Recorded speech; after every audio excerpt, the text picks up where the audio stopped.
Hello everybody, and welcome to What If Deku Had an Absorption Quirk Part 2. And we're not even going to waste any time, we're just going to get right into the video. So, as the class starts, Aizawa takes the class outside after they got their gym uniforms on to the testing grounds. Then he says to the class, alright, so just like in middle school, we have a fitness test, but this time we get to let you use your quirks. Izuku Midoriya, stand in the middle of the circle and throw this ball as far as you can.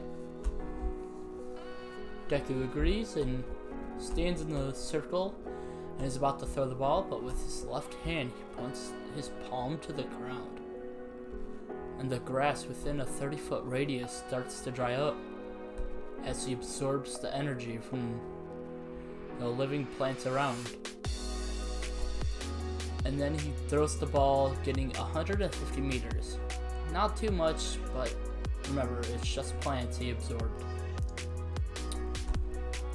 Aizawa then says, your quirk wasn't meant for this test, and yet you made it work by absorbing the energy of the life. The energy from the life of the plants around you. Not bad at all.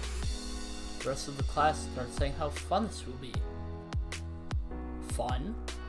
Alright, let's up the stakes. Last place will get expelled. The class is worried, but doesn't say anything, so it doesn't get much worse. Everyone gets nearly the same place in canon, besides Izuku managing to up his placement to 7th, pushing everyone below, 7th down a bit. His quirk is not really meant for the job, but he trained significantly harder in this timeline. Then Mr. Aizawa explains that the expulsion was just a threat, and there's all a logical ruse to make them try their hardest. Then they end the day after viewing all the results. The next day, Aizawa explains that it'll be a hero lesson, that another hero will be teaching them. Rumbles can be heard down the hall. All Might busts through the door, saying, I am here and I'll be your teacher for today. As they head to the battlegrounds for the lesson, All Might explains that it will be heroes versus villains. And for the first battle, it'll be Katsuki Bakugo, Teniida for the villains, and Izuku Midoriya and Uraraka for the heroes. Ida and Bakugo place the bomb in the building, and All Might instructs the heroes that it's time to go inside. Izuku tells Uraraka that Bakugo is 100% going for an upfront assault, so she can use her quirk to float to the top of the building while he distracts Bakugo. Explosions can be heard down the hall as Bakugo turns the corner. He then says, just what I wanted, Deku, a real 1v1 battle to see who's the strongest after all our training. He most likely had the girl go straight for the bomb, knowing I come straight for you guys, so I left the engine freak by the bomb. Deku then says, you know me just as well as I know you, it seems. They both start saying it's time to fight, no more talking. Bakugo rushes in with his signature right hook.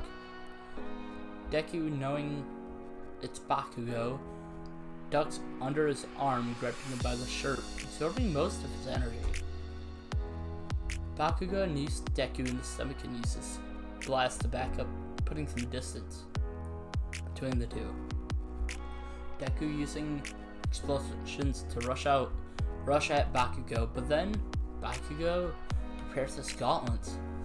As you know, the more I sweat, the bigger the explosion. And you probably understand that these gauntlets are not just for show. They store my sweat and help me make a way bigger explosion than normal. So you better dodge this, or it could go south pretty quick. Bakugo pulls the pin and unleashes an explosion, It seems like Deku got hit by the explosion, but when the smoke clears, there's just Deku remaining unfazed. But he has a ball of energy. See, it seems like it was from the explosion in his hand. Deku points the ball of energy at Bakugo and says, "You know, Kachan, if it was anybody but me, this would have been very dangerous. But right about now, you should know you're in a pretty bad spot." But then, as it seems like he's about to shoot the ball of energy at Bakugo, he then uses the earpiece to tell Uraraka to get ready. Deku then shoots the ball of energy right above him as he is quite literally right under the bomb. Launching the bomb straight into the sky, he jumps up, telling Uraraka to use their quirk on him. And then he floats into the sky, grabbing the bomb. Then All Might says, "Hero Team wins." Uraraka stops her quirk and pulls Izuku up onto the floor they were on, so he doesn't fall. All Might then says that it was a good battle, but it appears Deku had a good strategy, though if it was a real bomb, shooting it with an explosion was a bit risky. But it was a job well done. The rest of the battles go as normal, and the end of the day, Bakugo and Deku walk home together. Bakugo then says, "Deku, that was a good plan, but when did you learn to absorb an attack like that?" Deku says, "Well, I figured if I could absorb energy from people and use their quirk, then I should just be able to absorb the quirk itself in the form of an attack. But, Kachan, you shouldn't have used that on me. It could have killed me." Bakugo says, "No, with all the training we did, the fact that you already absorbed some energy, you should have survived. Maybe just barely, but you should have survived."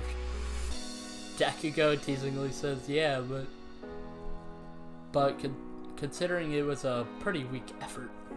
Bakugo smacks him on the head, and they proceed to laugh. The next day after class starts, Aizawa says that for today they'll be doing some rescue training at the USJ. And then they get onto the bus to head to the USJ, and they start asking, "Well, who has the strongest quirk?" Some say it's Izuku, Bakugo, and others say it's Todoroki. Deku explains that, "I don't know enough about Todoroki yet to make an opinion about him. But between me and Bakugo has the strongest quirk. But my quirk can beat him under certain situations. But if I slip up, it could be bad. But Kachan's quirk doesn't have that downside. Besides the strain if he doesn't have his gauntlets anymore."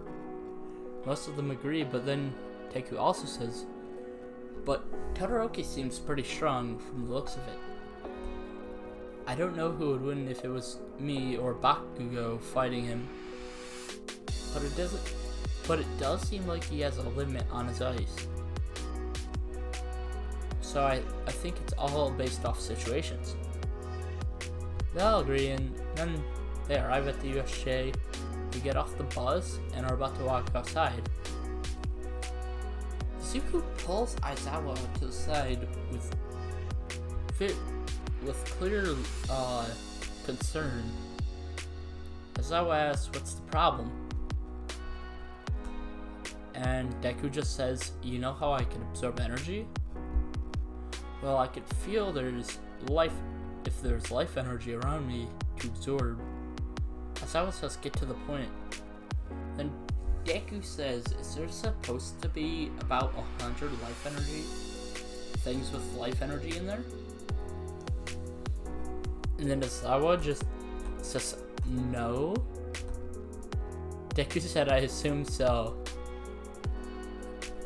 And Aizawa just says, alright, I'll call for reinforcements. But I hope you're wrong. He does so and instructs the class on what's happening before and delay their entry.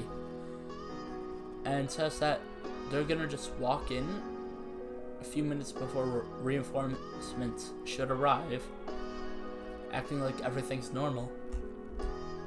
They walk into the USJ, and then a portal opens in the middle of the USJ. Several villains come charging out at the students. Aizawa says, 13, protect the kids. As he jumps down and starts manhandling all of the small fry villains. Shigaraki starts saying Kirogiri, send out the Nomu, and then a hulking bird-like monster comes out of the portal.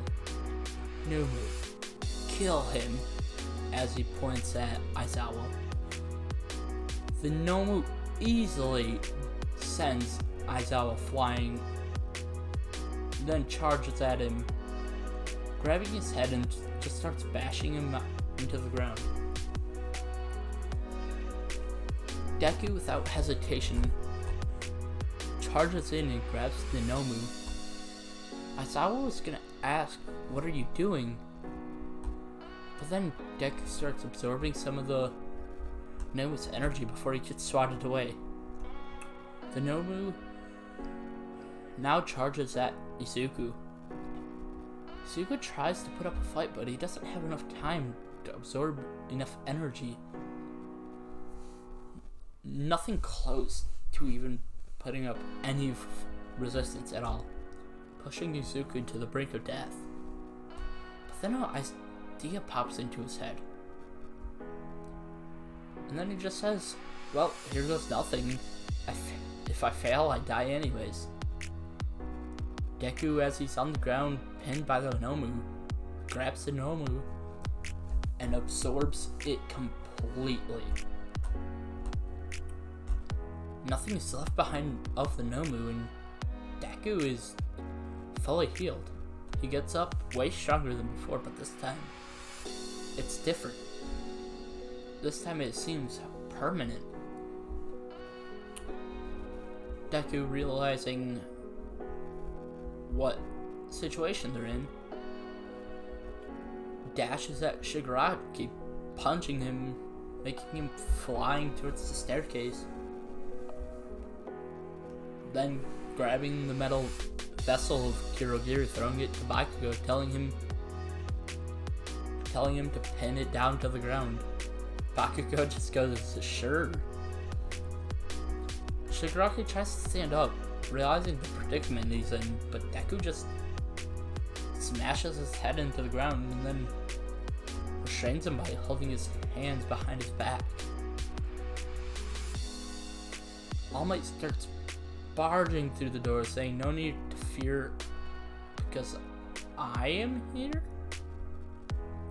All Might sees that both Deku and Bakugo have both of the major villains pinned down to the ground.